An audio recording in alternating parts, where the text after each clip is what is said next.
Olá, eu sou a Luciana Hoppe, editora da Circula, e este é o podcast As Três Primeiras Páginas. Neste programa, lemos e apresentamos livros das mais diversas áreas do conhecimento e diferentes tipos de narrativas e estilos. Vamos ler as três primeiras páginas de cada obra e falar de fatos interessantes sobre elas, seus autores e editoras. Bem-vindos!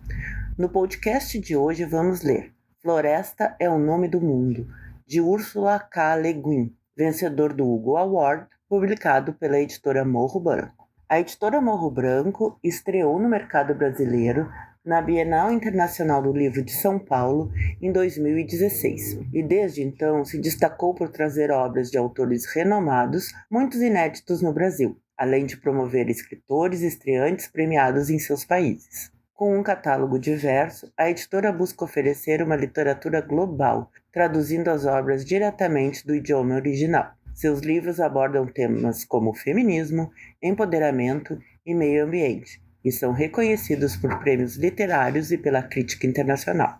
Ursula K. Le Guin foi uma das mais influentes autoras de ficção do século XX, cujas obras transcendem os limites convencionais dos gêneros literários, explorando temas como identidade, cultura, gênero e equilíbrio. Nascida em Berkeley, Califórnia, em 1929, Le Guin foi influenciada por seu pai, um antropólogo, e por sua mãe, uma escritora. Essa formação cultural se refletiu em sua obra. Além de sua produção literária, Le Guin também era uma crítica ativa da cultura e da política contemporâneas, escrevendo ensaios que desafiavam as normas sociais e literárias. Ela foi uma defensora fervorosa da igualdade de gênero e um modelo para futuras gerações de escritores e leitores. Seu legado continua vivo através de sua vasta obra e das inúmeras autoras e autores que ela inspirou. Mesmo após sua morte em 2018, Le Guin permanece uma figura central no campo da ficção, celebrada por sua habilidade de versar sobre questões sociais profundas, com narrativas imaginativas e impactantes. Floresta é o Nome do Mundo foi publicado em 1972 e é uma obra de ficção científica que transcende o entretenimento para oferecer uma reflexão crítica sobre o colonialismo, a exploração ambiental e a violência. Situado em Ati, um planeta coberto por florestas densas, o romance narra a história de um povo nativo, que vivem em harmonia com a natureza e possui uma espiritualidade profundamente ligada à floresta, vista como o próprio mundo sagrado. A chegada dos colonizadores terráqueos em busca de recursos após a devastação da terra desencadeia um confronto entre duas visões de mundo.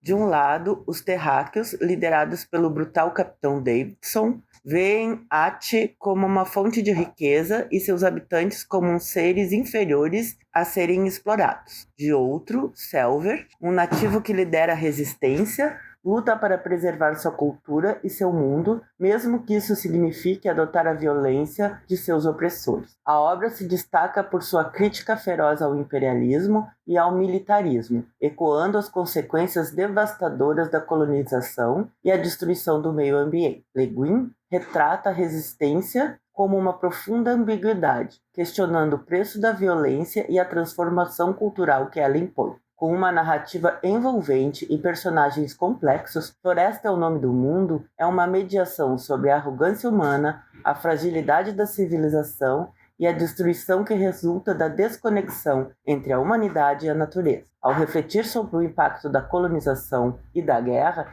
Le Guin nos lembra que destruir a natureza é destruir o próprio mundo, um aviso que ressoa fortemente em nosso tempo. Vamos à leitura das três primeiras páginas de Floresta é o Nome do Mundo, de Ursula K. Le Guin, publicado pela editora Morro Branco.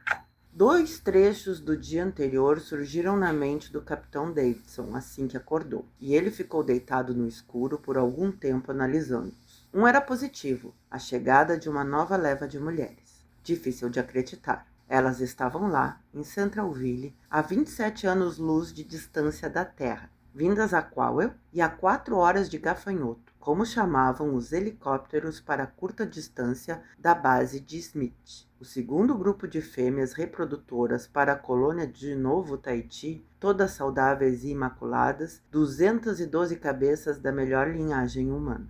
Ou, em todo caso, de uma linhagem boa o suficiente. O outro trecho era adverso. o relatório da Ilha da Desova, sobre a quebra das safras e a erosão em larga escala, uma destruição.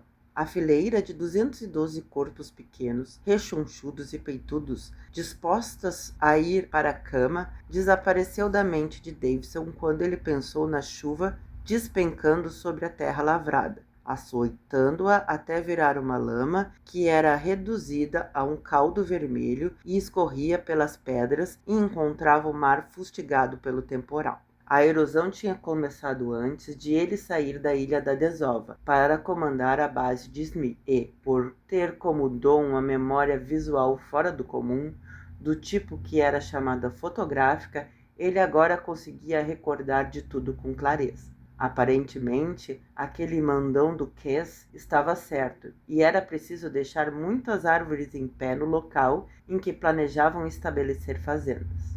Mas ele ainda não conseguia entender por que uma fazenda de cultivo de soja precisava desperdiçar tanto espaço com árvores se o solo, na verdade, era cientificamente controlado. Não era assim em Ohio. Se você queria milho, plantava milho, e nenhum espaço era desperdiçado com árvores e tal.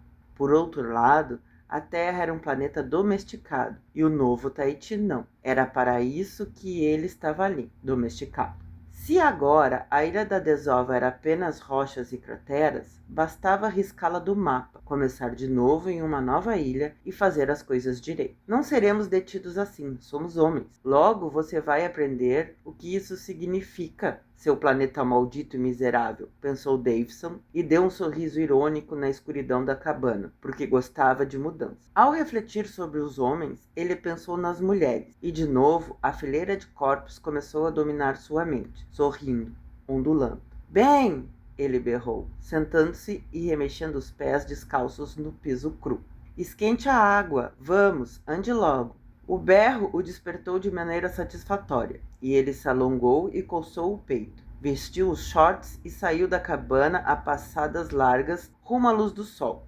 Tudo isso em uma sequência de movimentos sem esforço. Um homem grande, de músculos sólidos, que gostava de usar seu corpo bem treinado. Bem, o creche dele já tinha água pronta, evaporando acima do fogo como de costume, e estava agachado, olhando para o nada, como de costume. Os crechis nunca dormiam, apenas se sentavam olhando o nada. Café da manhã, vamos, ande logo, Davidson disse, pegando a navalha da mesa de madeira rústica, onde o creche a deixara, junto a uma toalha e um espelho escorado. Havia muito a ser feito naquele dia, visto que ele tinha decidido 1 minuto antes de se levantar que voaria até Central para ver com seus próprios olhos as mulheres recém-chegadas. Elas não durariam muito tempo. 212 no meio de mais de 1000 homens. E, como na primeira leva, a maioria delas eram noivas coloniais. Apenas 20 ou 30 tinham vindo como recreadoras, mas aquelas bonecas eram moças gulosas, e dessa vez ele pretendia ser o primeiro da fila com pelo menos uma delas. Deu um sorrisinho para a esquerda. O lado direito do rosto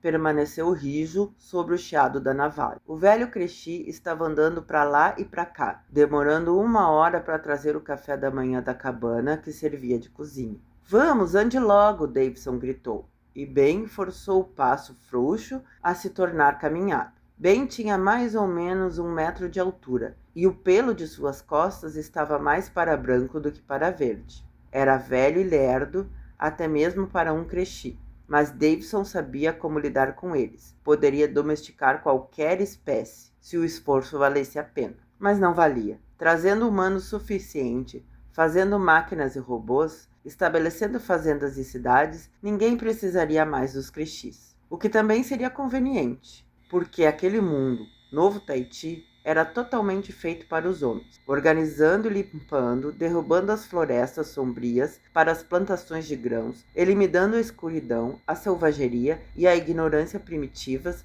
Aquilo seria um paraíso, um verdadeiro Éden, um mundo melhor que a terra devastada, e seria o mundo dele, porque bem lá no fundo, Don Davidson era isso, um domesticador de mundos. Esta foi a leitura das 3 primeiras páginas de Floresta é o Nome do Mundo, de Ursula K. Guin, publicado pela editora Morro Branco. Gostou do nosso programa?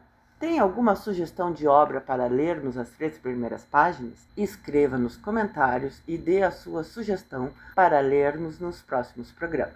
Você encontra esta e outras obras aqui na nossa loja, na Oswaldo Aranha 444 em Porto Alegre, ou no nosso site www.livrariacircula.com.br. Até a próxima!